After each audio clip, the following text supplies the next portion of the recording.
Tai ką, labai smagu, Arūnai, sveikintis, labas. Labas, Rūta, miela. Sveiki, mėly žiūrovai. Oi, nežinau, iš tikrųjų, tai aš, man atrodo, pirmą kartą gyvenime visų pirma kalbinsiu Arūną, o visų antrą taip pati labai jaudinuosi. Bet nieko tokio, dėl to pasirašiau klausimus, kad nepamirščiau. Taip, tai pirmasis klausimas. Lietuva anksčiau ir dabar, ar tvarkingesnė, švaresnė, koks kontrastas? Taip.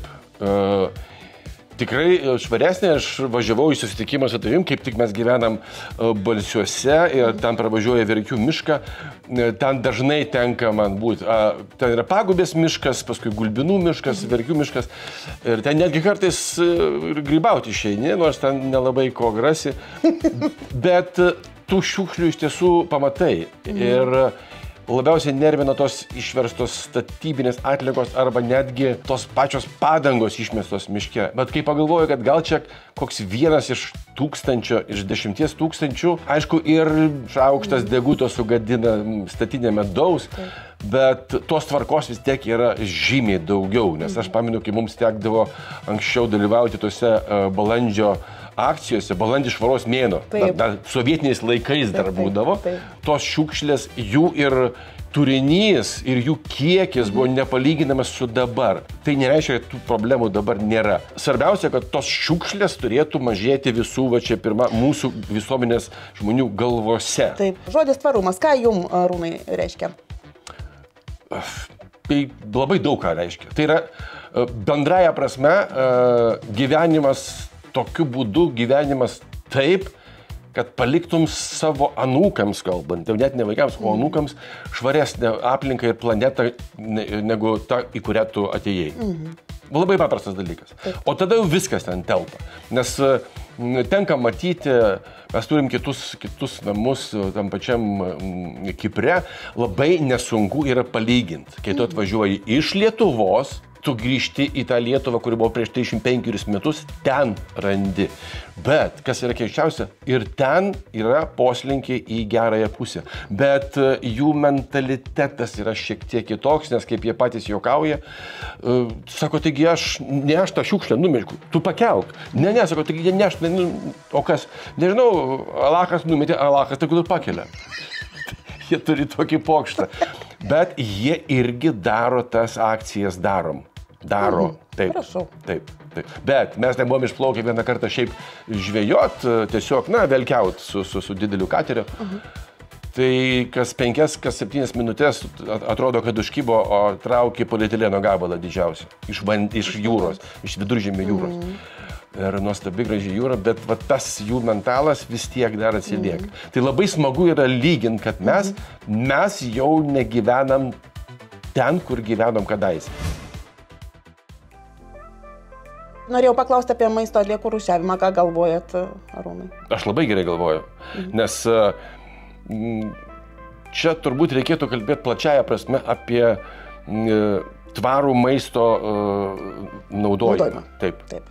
Nes kai pažiūri, kiek paskaičiavus išmetam apskritai maisto, kiek maisto bankas surenka išdalina žmonėms, kuriems nepasiturintiems.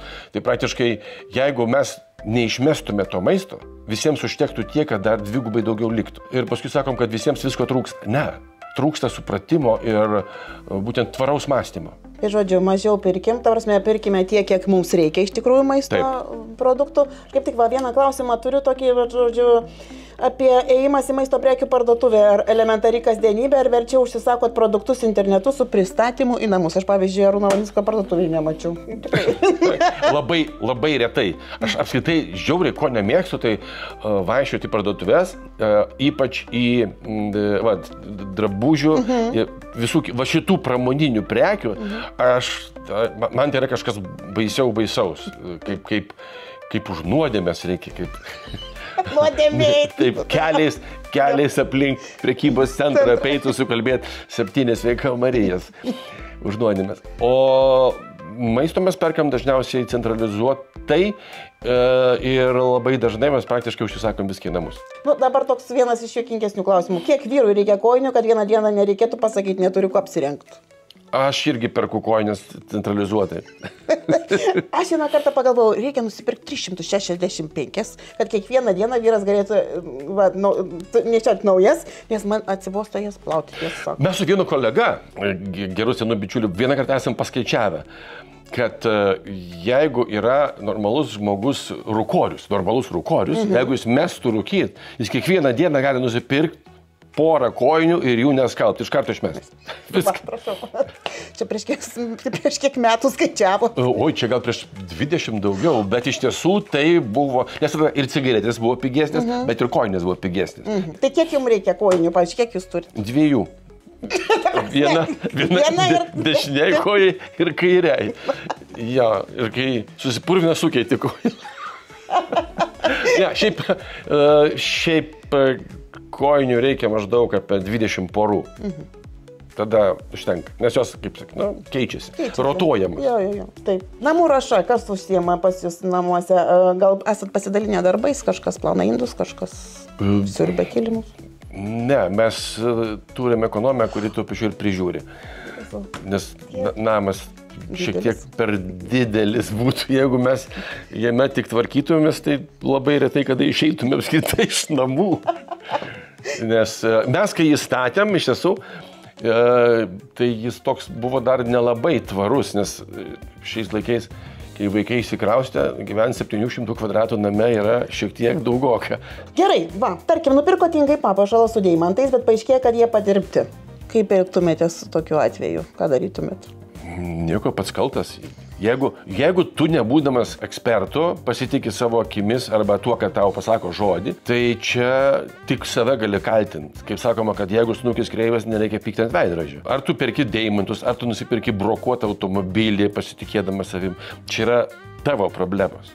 Tuos dalykus aš visą laiką stengiuosi patikėti profesionalams. Jeigu aš nežinau, nesigaudau, tai aš susirandu žmogų, kuris atsakingai patvirtina. Taip, čia yra deimantas. Arba taip, čia yra sidabras, arba auksas, arba ne, čia yra ne auksas, čia yra piritas. O piritas, kaip žinome, kvailių auksas. Tai jeigu tu kvailių aukso prisipirkai ir įsivaizdavai, kad auksas, tai toks ir esi. Ar yra buvę gyvenime atveju, kai pagalvojot, kad laiką praleidot veltui? Vieną kartą, ten, aišku, daugiau tokių dalykų yra buvę, bet vienas buvo toksai labai man įsirėžęs į atmintį. Mes įskridome su Inga kažkur į tolimą užsienį, ar į Tailandą, ar kažkur į Maldyvus. Ir mes turėjom 10 valandų laiko skrydžio. Reiškia, jungiamasis laikas. Taip. Berlyne. Nepalaukit. Berlyne, jo. Per pačią pandemiją, kai viskas praktiškai uždaryta ir tu vaikštai po tokį siurrealistinį pastatą kaip siaubekė, žmogus vienas kitas praeina, policininkai eina žiūri, kad sėdėtum su šitu ir 10 valandų sėdėti. Ir man tas taip, tokia beprasmė ir man tada tokia baisi mintis atėjo galva, kad kažkada, kai jausi, kad tau liko paskutinis pusvalandis ar 10 minučių šitam pasaulyje ir tu prisiminsi tas 10 valandų, dabar jas dar pridėti, dar nors tas 10 valandų pabūti ir pamatyti šitą saulės šviesą. Galbūt taip kažkada aš prisiminsiu tas 10 valandų. Tai reiškia, jos nebuvo praleistos be reikalo.